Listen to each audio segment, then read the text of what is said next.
News of a brutal murder is always shocking. A cordon has gone up around the building. Police said their search was still going on. He was maybe surprised at the amount of blood that produced. We know that he was very manipulative and charming. But when the crime is committed by a cop, it seems even more horrific. Locals knew the couple had not been getting on, but no one expected anything as vicious as this. Nobody wants to believe that police officers are criminals. To die at the hands of the very people sworn to protect us is, for me, the ultimate betrayal of trust. This man has brought shame on the Met.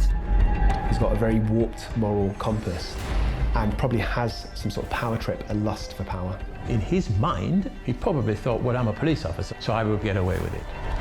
In this series, I'm going to unravel the outlandish plots, lies and deceit of officers who attempt to get away with murder.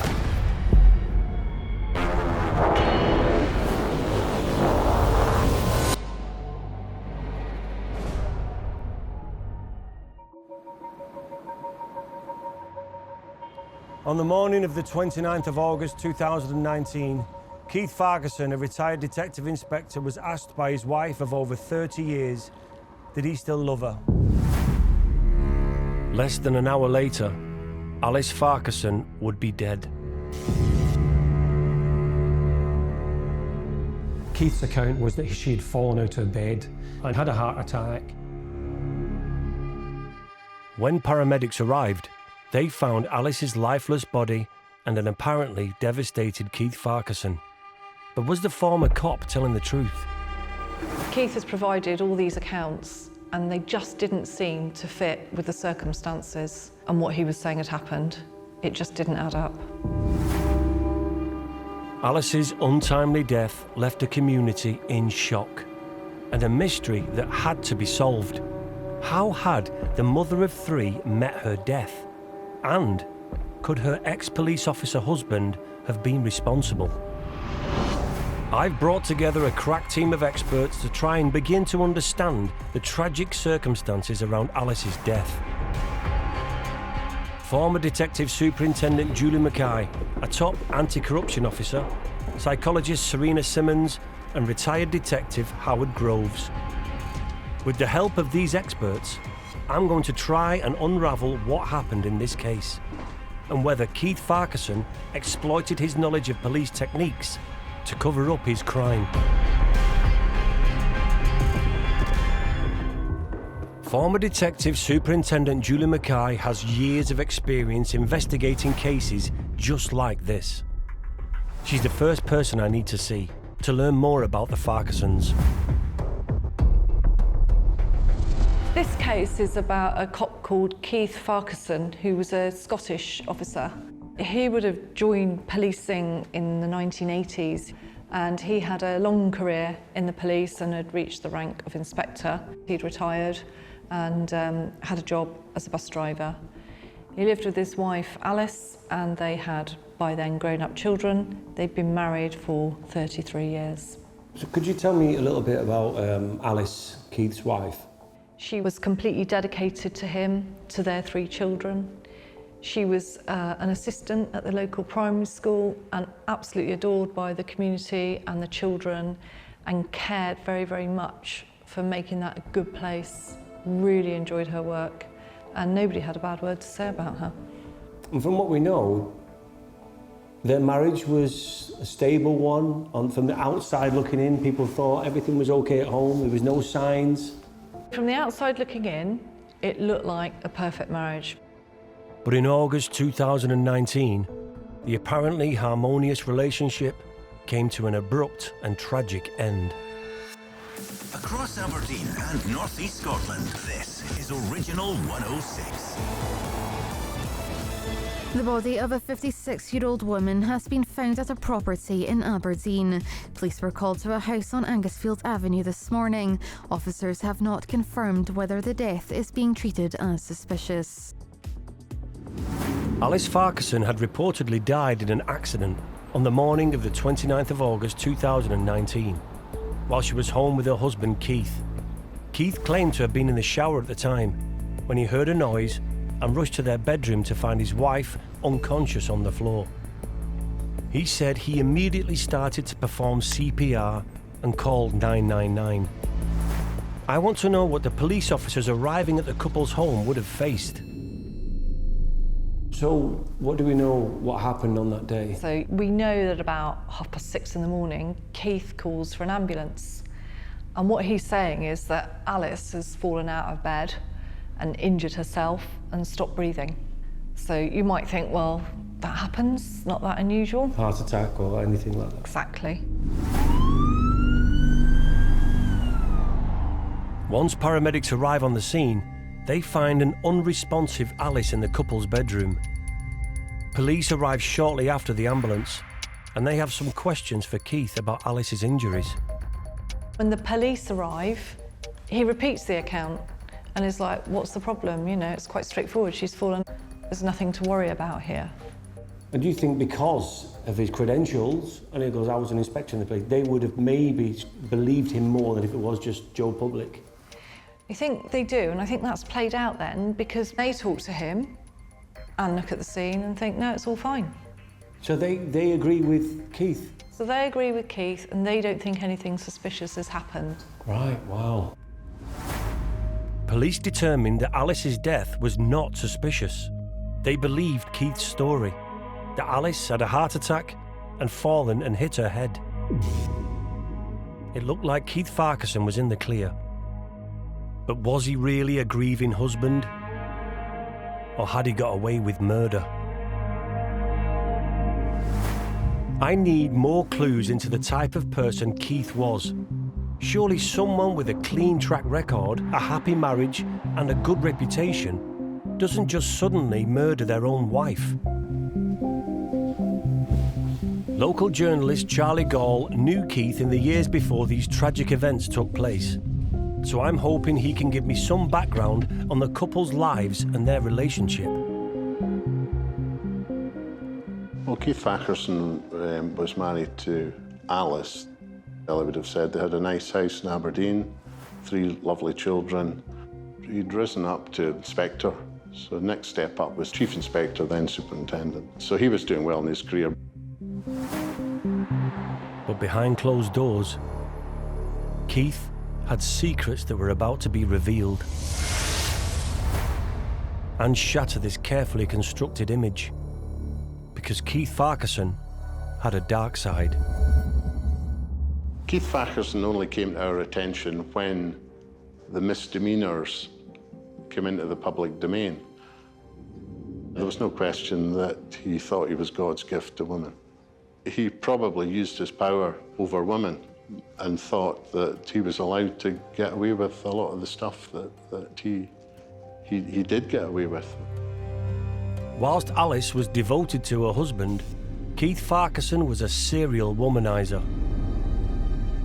There was always that issue in the background that he had an eye for the ladies and was regarded by some of the women in the force as a sex pest. And Keith's inappropriate obsession would soon become public knowledge. In the media, we weren't privy to what was going on behind closed doors, but the first sort of inkling we got was there was a female traffic warden. Story was leaked that she had been having a fling with senior officers, and Farquharson was one of them. Caught cheating on Alice and facing the humiliation of his affairs being made public, colleagues may have expected Farquharson's behaviour to improve. He certainly didn't appear on the face of it to have any shame about what he had done. He didn't crawl away and disappear, far from it. He just carried on. But an affair is still a far cry from murder. Perhaps Keith was telling the truth about Alice having a heart attack. Or maybe Keith's history of lying should have been a warning for cops. And tragically for Alice, there were other red flags about Keith's behaviour towards women, which went ignored and unpunished.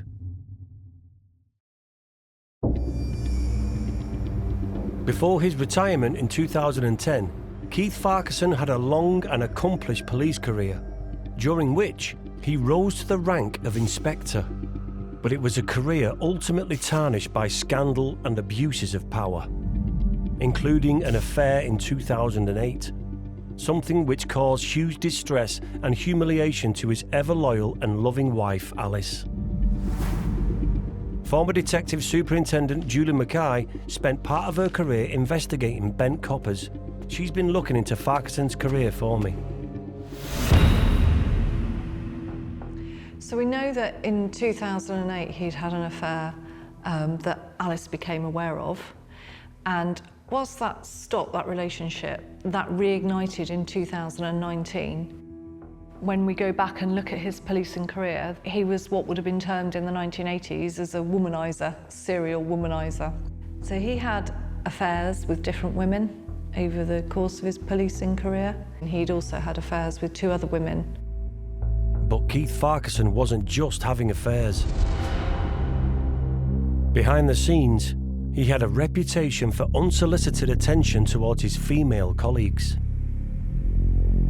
In the 1980s, it was accepted as being one of the lads, that's how you behave, chatting up the women, expected to be the alpha male. He made inappropriate comments to women serving in the police force and was probably quite misogynistic towards them. So would you say that in the 80s, womaniser, but nowadays, would you see him as like a sexual predator? Most definitely, yes, a sexual predator. I definitely think the culture and the way things were dealt with in the 80s was completely different. I think we're in a better place now. We know today people are sacked for that sort of behaviour. But despite his predatory behaviour, at the time, Farquharson was able to continue with his career largely unharmed. I just wonder in this case whether he thought he was untouchable. I think it's quite likely that he thought he was untouchable, and that his previous history of not being kicked out of the police force when perhaps he should have been. I'm surprised that Farquharson was so unconcerned about the consequences of his predatory behaviour. And I'm speaking with psychologist Serena Simmons to understand why he may have felt he could get away with it. Did his wife know he was having an affair? Yeah, so sadly we know that his wife was really aware of it. So we can only imagine, really, like any wife in that situation, how she may have felt. She had 3 children at home. She knew her husband was being unfaithful. Well, a question for me would be, why would she not leave? Why someone doesn't leave a partner when they're having an affair, when you're someone like Alice, is probably because you value home and family. I think for Alice, what we know of her is she was really a homemaker. She was a mother at heart. In fact, she worked in a school, and the people who worked with her in the school would refer to her as the school mum, because she was a really kind of nurturing character, really cared about the kids. She was an exceptional mother in the home, and that her family were incredibly important to her. In your opinion, what sort of person would Keith Farquharson have been like in the home, behind closed doors? I think he would have been the kind of person that needed to be adored. So I think what's really interesting about him is he wanted his kind of wife to be kept there and his children over here while he still was able to have his affairs, because he needed the adoration. He needed the adoration of other women, and that gave him a buzz and an excitement that he just didn't get from home, or sadly from his relationship. And he didn't seek that out in his relationship with his wife either. He kind of needed to do that in other ways. I've read with this case that people have called Keith Farquharson a narcissist. Can you explain what a narcissist is? Yeah, so a narcissist is essentially someone who believes, in this case it's easy to describe it as someone who believes the world revolves around them. They are the most important person. What they say goes. They have a very, very inflated sense of self-worth and an ego. And they believe that people should listen to them. What they say goes. Howard Groves, former Detective Chief Inspector for Scotland Yard, who has worked on numerous high-profile crimes, can see through Farquharson's veneer of respectability. I don't think I would be unkind to say that within his work environment, he was very much a predator. Within the workplace, there were instances where he had made inappropriate comments, as well as providing what was described as a poem, which was quite like a sexual poem that he sent to one of his colleagues. In 1998, Keith had written a poem that was entitled Gasping for It. The female colleague that he sent it to found it so disturbing that she reportedly couldn't read past the first 2 lines. She obviously found that inappropriate and complained. He got charged with what I thought was a weird offence, was breach of the peace, and got a £500 fine.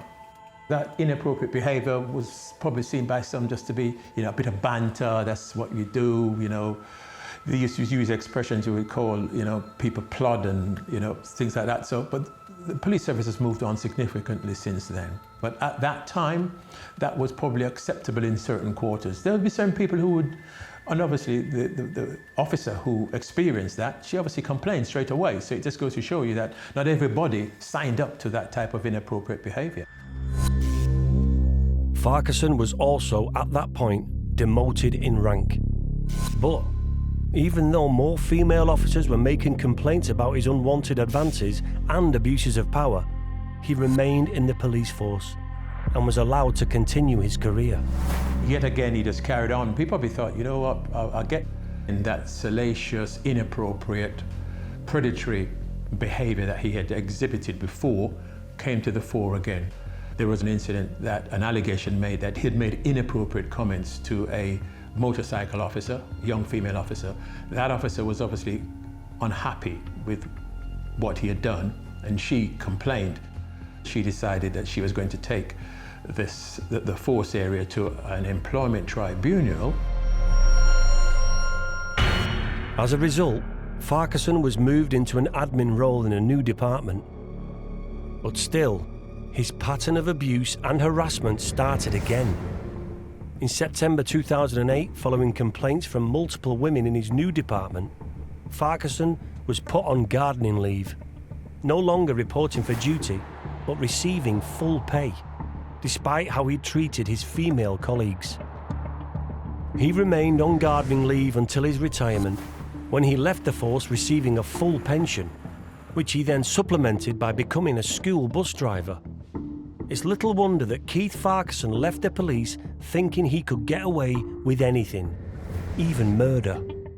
Keith was very used to kind of sparring with women, getting their attention, getting away with stuff is what he was good at.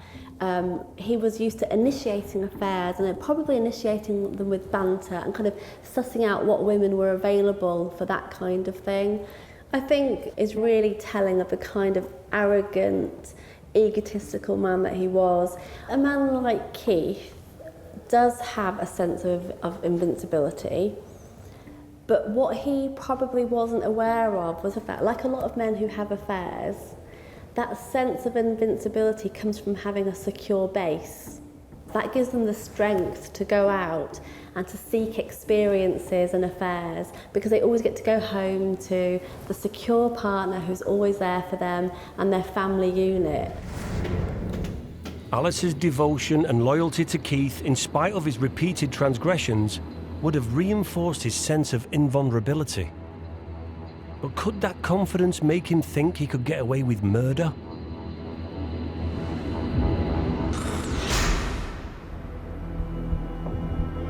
Charlie Gall was reporting the case and remembers how much the news of Alice's death shook the community. He has some more details of the morning of the 29th of August 2019 that may give me some new insight into Alice's final moments. This is the leafy suburban street where Keith Farquharson, to all intents and purposes, led a quiet family life, the lovely family home where they brought up their 3 children. But after that day in August, the peaceful suburb the Farquharsons loved would never be the same again. What happened to Alice Farquharson that fateful morning would have been absolutely unheard of in an area like this. The whole community was shocked and reeling. She was adored around here. It began as a normal day, as I understand it, for Keith Farquharson, who was away to drive the school bus in his new life outside the force. But his wife apparently asked if he still loved her, and he had simply groaned, and that had led to her slapping and scratching him. He then claimed he was in the shower when he heard a clatter or a thud from through in the bedroom. He then said he went through and discovered that his wife had fallen and hit her head off a piece of furniture. When paramedics and police arrived, Alice's injuries didn't seem entirely consistent with Keith's story. But in a stroke of luck for Farquharson, a couple of the police officers who turned up were well known to him. His son-in-law turned up at the scene. He was a serving police officer, and other police officers who would probably have known Farquharson from the force days. And he told them this tissue of lies about how she had fallen. It had been an accident in the bedroom. The first officers on the scene gave evidence that Farquharson was agitated, and he seemed like a man who had perhaps just lost his wife. There's no doubt that he tried to manipulate the scene and manipulate the first officers on the scene. Given that he'd also been a high-ranking police officer previously, he probably felt that the younger officers might be in awe of him in some way. And that, again, this is where his power and manipulation would come into it. And he would think he could tell them what they're looking at. And he obviously made a great facade of playing the grieving husband as well. Given Farquharson's history, I can see why he would be arrogant enough to believe he could get away with it. And it did look like his story was working. But he didn't bargain on one police officer, who was clearly not taken in by his story or his crocodile tears.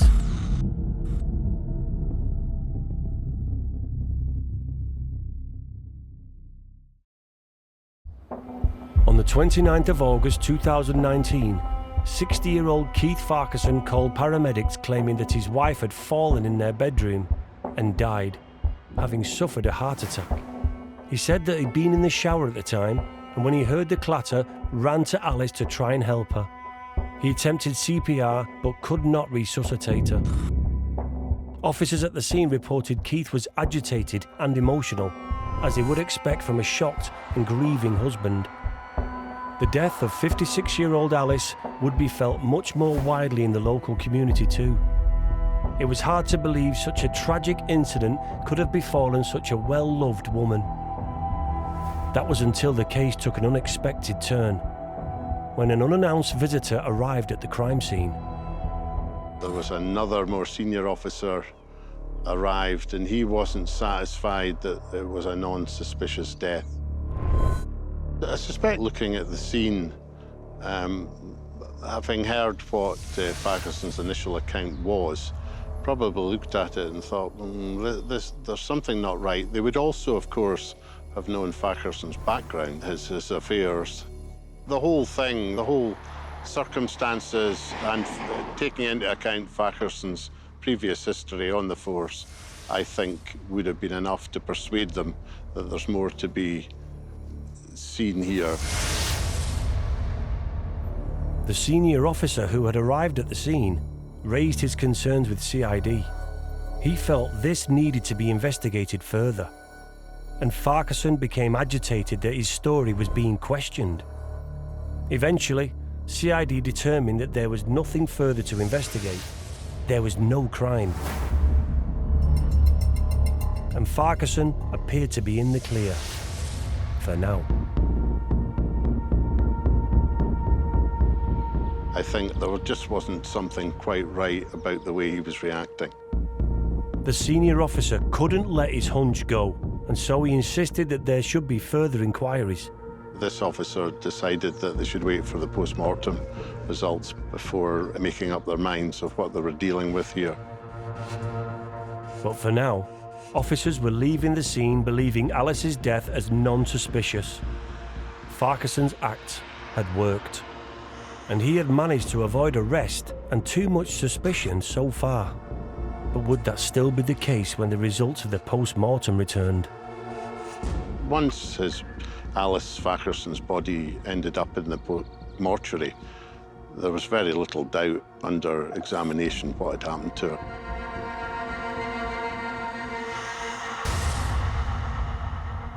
So in a case where someone dies unexpectedly, so they don't have a medical condition and it's not predicted, and they haven't seen a doctor recently, there's routinely a post-mortem's carried out.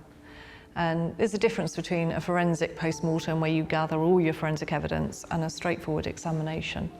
So it's a straightforward examination, but when the pathologist is conducting the post-mortem, they're just not happy that actually she has died in the circumstances that are described. And there's indications of strangulation has taken place. And so they flag it, and it goes back to being opened as a police investigation again. Jim Fraser has studied this case. He has over 40 years' experience working as a forensic investigator, so he knows exactly what the examiner would have been looking for during the post-mortem and what they would have found. What makes this case sort of tricky to investigate is that it's a very enclosed crime scene and a very enclosed incident. There are no other witnesses. It's not that there's blood or there's weapons. It's also quite difficult to cross-check and corroborate any version of events. I think the paramedics were suspicious. The inspector was definitely suspicious, and I think he was explicit about that. Then along came the CID, so they kind of slowed things down. You would have thought they would have been a bit more alert to it, but it may be, in fairness to them all involved, that this actually all looked very benign. People do die in bed, and to all intents and purposes, it looks perfectly natural. It looked like Keith had used his inside knowledge of police investigations to his advantage. It was going to be difficult to prove beyond a reasonable doubt that he was guilty of playing a part in Alice's death. Unless, of course, the results of the post-mortem could prove otherwise. The only way that you can cross-check or corroborate Keith's story is by post-mortem examination of the body, which is why that should have been done as speedily as possible. The purpose of a post-mortem examination is to establish the cause of death. The cause of death may be suspicious or non-suspicious. At first, there was nothing about the state of Alice's body to indicate anything other than a natural death. But then the forensic pathologist found something she wasn't expecting. What the forensic pathologist found in this instance was tiny blood vessels called petechiae, and what she described as florid under the eyelids. These are minute blood vessels that burst when a neck is compressed. Suddenly, the case had changed. Officers could now be certain that Keith was not telling the whole truth. There had in fact been some kind of obstruction of Alice's airway which helped to cause her death. But that still didn't make him guilty. And pathologists still needed to determine what exactly had happened to Alice. After further examination, the pathologist reported that Alice had signs of blunt force trauma, resulting in bruises on her face. Bruises that were likely caused by something or someone gripping her mouth and nose. And the most damning finding of all for Keith, the pathologist said that during Alice's death, something had also been pressing on her neck, preventing her from breathing. These post-mortem findings are incriminating. The post-mortem findings established that Alice had died by neck compression. The cause of death is strangulation. Keith's story was a lie. Alice hadn't had a heart attack and fallen. She had in fact been strangled. And now former Inspector Keith Farquharson was a prime suspect in his wife's murder. Had he killed Alice and attempted to use his police knowledge and connections to cover it up? She had been strangled. The only person who was available to strangle Alice was Keith.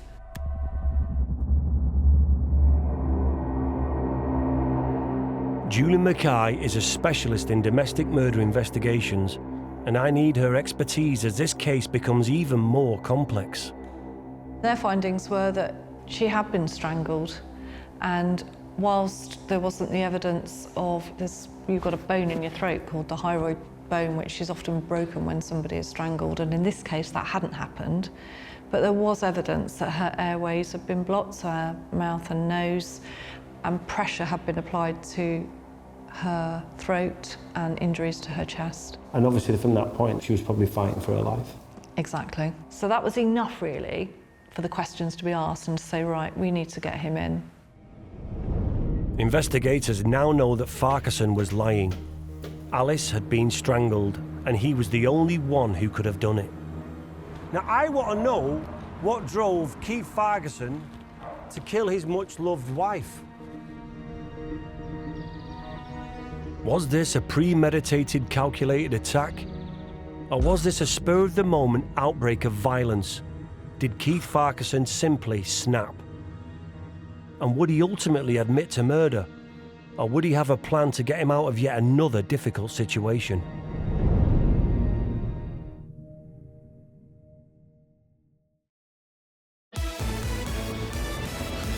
Headlines this morning. A 60-year-old man's been arrested in connection with the murder of Alice Farquharson. The 56-year-old was found dead in her home in Aberdeen yesterday.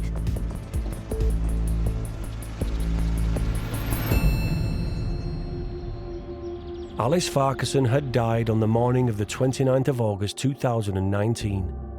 Her death had initially been ruled as non-suspicious, the result of a heart attack which had caused her to fall, hitting her head. But then, the coroner's report came back. The post-mortem showed that she'd been strangled, and her husband, Keith Farquharson, a former police inspector, was the only person around that could have done it. Keith Farquharson was arrested for the murder of his wife, Alice. In custody, he was interviewed about his involvement in Alice's death. But after decades of getting away with abusing his power, Keith Farquharson still wasn't ready to take responsibility for his actions.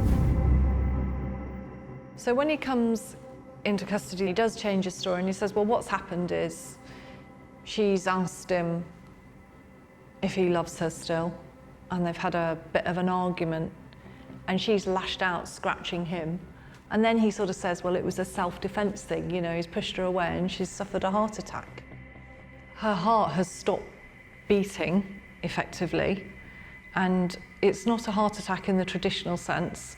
But as a result of their argument, and there's a bit of struggle, you know, she's undergone this cardiac arrest. Keith had now changed his story, admitting that he was in the room when Alice died, rather than in the shower, as he initially had claimed. He admitted that they had argued and there'd been a struggle, but he was still adamant that he had not killed her. Instead, he claimed she suffered a heart attack during their fight. There's a big legal argument around the circumstances of the death and whether effectively she's died, her heart stopped beating as a result of the strangulation, or whether that was just something that happened because of the stress of the situation. The case went to trial in February 2020 at the High Court in Glasgow, with Keith Farquharson maintaining his innocence. But would the jury buy his story? I want to know if it's really possible that Alice could have died of a heart attack, as Keith was still insisting when he went to trial. Or was this just more lies from a former police inspector used to getting his own way? Keith Farquharson phoned the emergency services in the early hours of a weekday morning, saying that he thought his wife had had a heart attack. Paramedics would have seen possibly hundreds of people who have had heart attacks, so they're very familiar with what a heart attack looks like. But his wife also had abrasions to her face. She was lying outside the bed. These are not necessarily typical findings of somebody who has had a heart attack. In these circumstances, if she had a heart attack, there would be visible signs in her heart. It's what they call gross pathology. They literally, they get the heart and they cut it into slices, and they look at each slice, and you will see damage to the heart. When you have a heart attack, an infarct, you get patches on the inside surface of the heart. The pathologist would recognise and establish that. So what about Alice's post-mortem? Would that in any way support Keith's story of a heart attack during a struggle?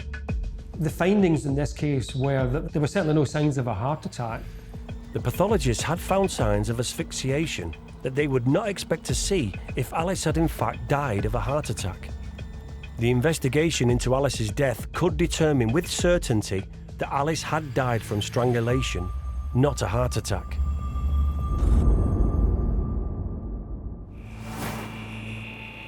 The investigation was now conclusive. Keith's new story was a complete fiction. Alice had not died of a heart attack as a result of either the struggle or through stress about her marriage. She had been strangled to death. But were there any signs to suggest that this was premeditated murder or a moment of uncontrollable violence? The turning point would have been the post-mortem and the report that was produced by the pathologist to say that her neck had been compressed, that her airways had been blocked, and that she had blunt trauma across her body. That is completely, you would not have expected if she just had a heart attack, because he obviously tried to give the implication. With forensic investigators and police now sure of the cause of death, would Keith finally admit to what he had done and why he had done it? Now, with the ego that Keith has, he's not going to tell us anything that makes him vulnerable. So Keith says that she had said, do you love me, or something along those lines about feeling a sense of love from him. I personally don't believe that that's what she said on that morning, because someone like him wouldn't tell us what she really said, especially if it implicated him in some way or made him look small or made him look vulnerable. Someone who has spent his whole life not telling the truth, why would we believe the words he spoke? With the new evidence and Keith still maintaining his wife's death was not his fault, his defence team took a chance to get Keith a lower sentence. We were going to give him an opportunity to plead to culpable homicide. In other words, saying, I'm culpable because I was responsible for her injuries, which resulted in her death, but I didn't mean to do it. So they give him an opportunity here to plead to a lesser offence. Even in his new defence, Keith persisted in his delusion that the story of Alice's accidental death would be believed, despite all the evidence mounting against him. But the prosecutor determined that this plea was unacceptable. There was too much evidence that Keith had murdered Alice and then attempted to cover up his crime by lying to the police and paramedics. The culpable homicide plea was rejected. So that was it. Once the decision had been made, it would be full steam ahead as far as a criminal investigation would take place. And he was then a suspect of murder. Keith would now be tried for murder. In the confines of the court, Keith was able to tell his own version of events to try and convince the jurors of his innocence. In his arrogance and narcissism, he must have thought that having lied for so long and got away with it, he could continue to do so with impunity. Maybe psychologist Serena Simmons can give me some insight into how she thinks a former police officer entrusted with public protection could commit such an awful crime and be so deluded as to think he could get away with it. I think on the morning that he killed her, something happened, something was said that triggered him to take the opportunity to do what he did. For all we know, she said something about leaving him or I'm unhappy. That may have been too much for him and he wanted to stop her from speaking. I don't have to be with her, I can get rid of her, or at least I can stop her talking. He held his hand over her mouth, very telling. The words that she spoke, though, we will never know whether they are the words that she actually spoke on that morning. Police were thinking the same as Serena. Keith's story still didn't add up, and a clear pattern of behaviour had emerged which suggested that whether premeditated or not, there was a very obvious motive for his actions. To try and make sense of it, they'd started to tie his past behaviour to the case. In particular, one of his affairs in 2008. I think he had rekindled a previous relationship. He'd refused to give up the PIN number for his phone. He was just being awkward, trying to probably delay the inquiry. He would have wanted to maybe scrub his phone But they did get hold of the phone, and sadly there was even messages on the phone from his wife where she'd been pleading with him, you know, love messages, but also there was evidence of other women that he'd been in contact with. Police found messages that were sexual in nature on Farquharson's phone. It's thought that Farquharson had rekindled his affair from 2008, and Alice may have found out and confronted him, leading to the pair having a struggle that resulted in Alice's death. Though he was now on trial for murder, Keith maintained his story with a few subtle alterations. He now claimed that Alice had asked him if he loved her, and when he groaned in response, she attacked him first. He claimed he had only acted in self-defence, that a struggle ensued, and that Alice had died of natural causes. He stuck to this story despite the overwhelming evidence of the post-mortem.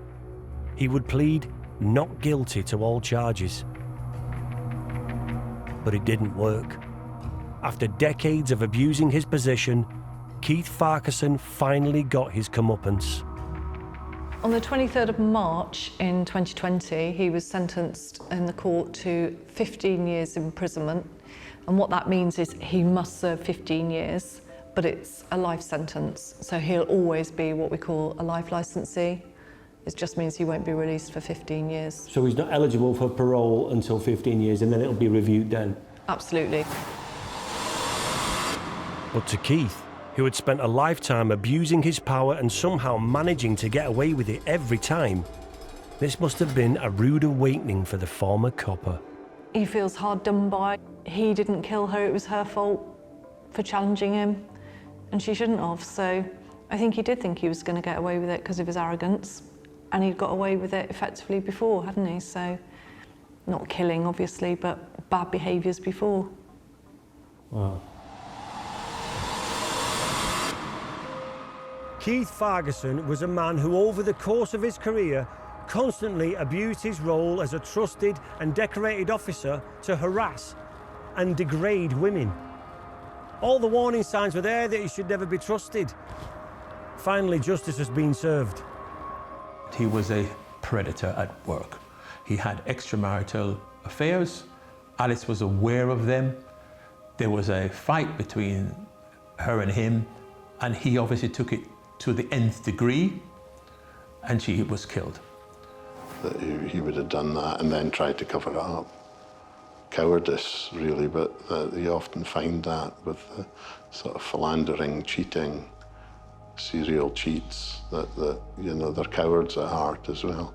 I think he was brought up in that era where he felt he could do whatever he wanted.